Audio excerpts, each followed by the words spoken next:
You're told real estate is the ultimate investment, but nobody warns you about the ghosts that come with the deed. In 1968, a desperate 24-year-old woman bought a decaying lakeside cabin for a single $20 bill. What she unearthed beneath the floorboards didn't just make her dangerously rich, it rewrote her entire bloodline. Today, at 82 years old, Clara Jenkins sits in the sunroom of her sprawling estate in upstate New York, her frail hands resting on a silver-handled walking cane. She commands a fortune that Forbes frequently attempts to quantify, always falling short by a few $100 million. But if you ask Clara where her life truly began, she won't point to Wall Street, and she certainly won't point to a silver spoon. She will point a shaky-veined finger toward a frozen, forgotten spit of land on the rocky shores of Lake Superior, just outside the logging town of Grand Marais, Minnesota.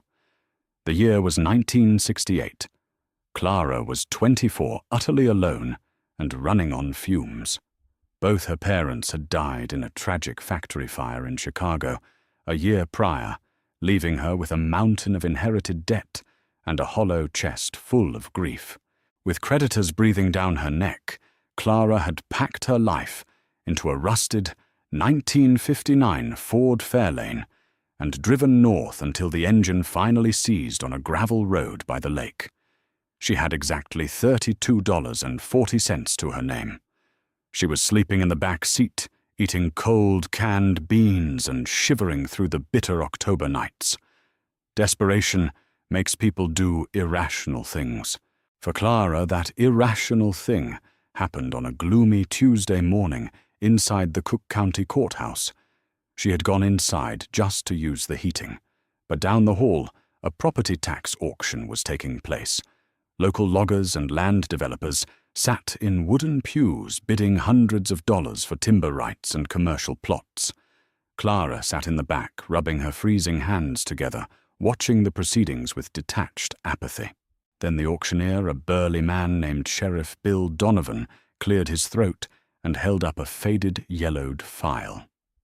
Next up, Parcel 402, Miller's Point. Donovan announced, his voice dropping an octave. A strange, heavy silence fell over the room. The loggers shifted uncomfortably in their seats. Some muttered to one another, others suddenly found the ceiling tiles incredibly interesting.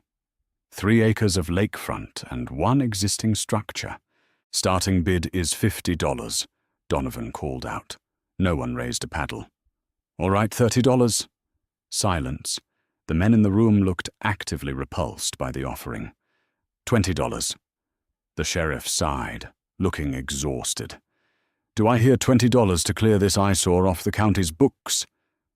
Clara didn't know what Miller's Point is. She didn't know the local legends or the whispered warnings that kept the townspeople away from the peninsula. All she knew was that $20 was less than what she had in her pocket, and existing structure meant 4 walls and a roof. It meant she wouldn't freeze to death in her Ford.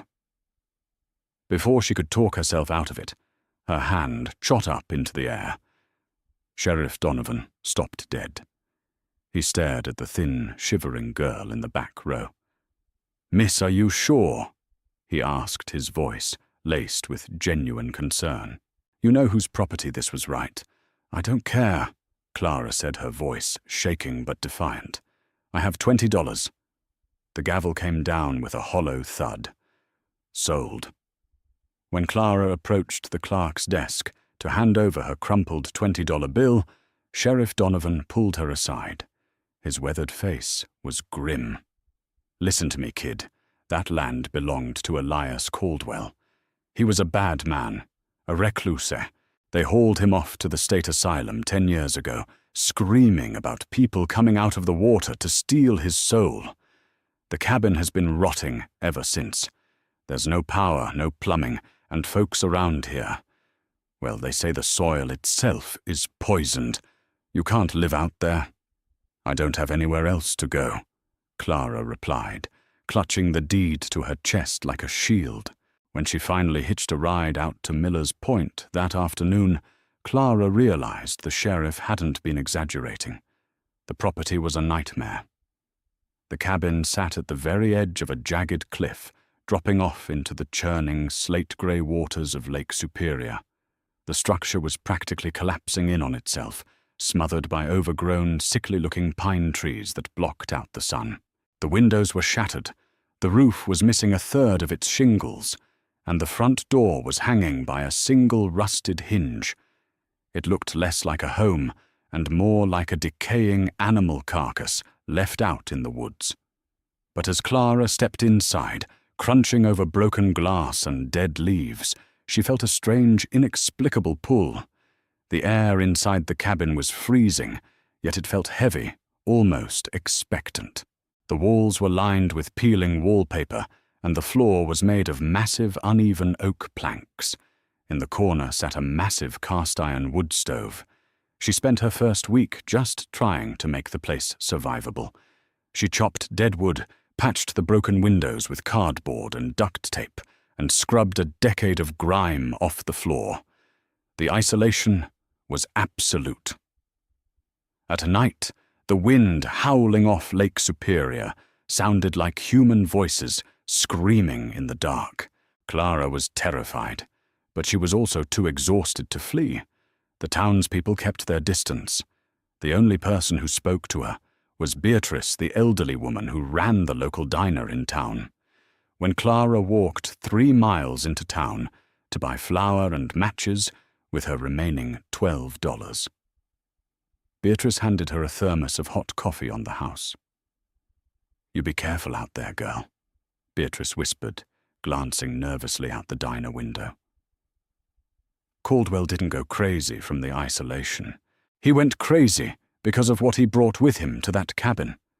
Nobody knows what it was, but men in nice suits used to come through town asking about him in the 40s. Dangerous-looking men. Whatever Caldwell was hiding, he took the secret to his grave. Clara brushed it off as small-town ghost stories. She had no idea that Beatrice's warning was the terrifying literal truth. By mid-November, the brutal Minnesota winter began to show its teeth. The temperature plummeted to single digits, and the snow started to pile up against the rotting walls of the cabin. Clara spent most of her days huddled near the wood stove, wrapped in every piece of clothing she owned, trying to keep the fire alive. It was during the first major blizzard of the season that the cabin finally gave way.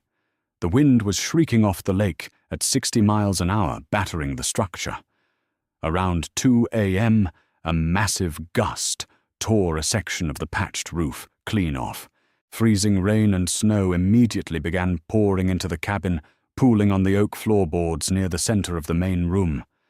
Clara leaped up in the dark, her heart hammering in her throat. She grabbed a bucket and a rusted crowbar she had found in the shed, desperately trying to pry up a warped, water-damaged floorboard before the moisture could rot the joists and collapse the entire floor beneath her. She jammed the crowbar into a wide seam between 2 thick oak planks and threw her entire body weight against it. The wood groaned, splintered, and finally snapped upward with a violent crack, sending Clara tumbling backward onto the floor. Panting, she crawled back to the hole to inspect the damage. But as she shined her dim, battery-powered flashlight into the cavity beneath the floor, she froze. The space between the joists wasn't filled with dirt or insulation. Sitting perfectly nestled in the darkness, wrapped in layers of thick, waterproof oilcloth, was a large, heavy object.